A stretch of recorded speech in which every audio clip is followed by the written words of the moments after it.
Update the OPSEC brief because we have what is probably the largest update we've ever had to make. This also might just be a new video series called No Fucking Way, Man, because you see this and you just think, no fucking way, man. But yeah, fucking way. By now, you all likely know that SecDef Hegseth and several other senior officials in the Trump administration were in a group chat on Signal where they shared details about an upcoming strike on Houthi rebels in Yemen with the editor-in-chief for The Atlantic. Jeffrey Goldberg, the editor-in-chief for The Atlantic, reported that he was invited into a Signal group chat on March 13th by Michael Waltz, a former Green Beret and the current National Security Advisor. In the chat were 18 people total, and I won't name all of them, but some of the heavy hitters were Hegseth, Waltz, Secretary of State Marco Rubio, Director of National Intelligence Tulsi Gabbard, Treasury Secretary Scott Bessent, and Vice President J.D. Vance, with, of course, Jeffrey Goldberg. The group was discussing the nuances around possible strikes in Yemen and how they would fit with the administration, and then, according to Goldberg,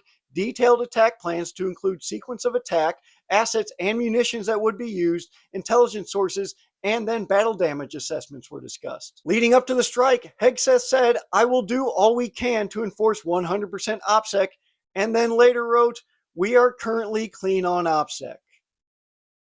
On March 15th, unsure if he was being played, Goldberg sat in his car and waited for the news of bombings in Yemen, and sure enough, the bombs dropped when and where Hegseth indicated they would in the chat. Since then, the NSC, White House, and House Speaker have confirmed that the chat was genuine. Brian Hughes of the NSC said to us, "At this time, the message thread that was reported appears to be authentic, and we are reviewing how an inadvertent number was added to the chain." Many have also pointed out that this comes amidst the administration's focus on punishing leaks of information, like this March 21st memo from Pentagon Chief of Staff Joe Casper saying they'll conduct investigations into unauthorized disclosures and will utilize polygraphs. All that being said, the administration and others have started defending this somehow. Hegseth said to Fox News in a video clip that was reposted by the DoD Rapid Response account, "You're talking about a deceitful and highly discredited so-called journalist, even though everybody has confirmed it already, and the guy had screenshots of the chat."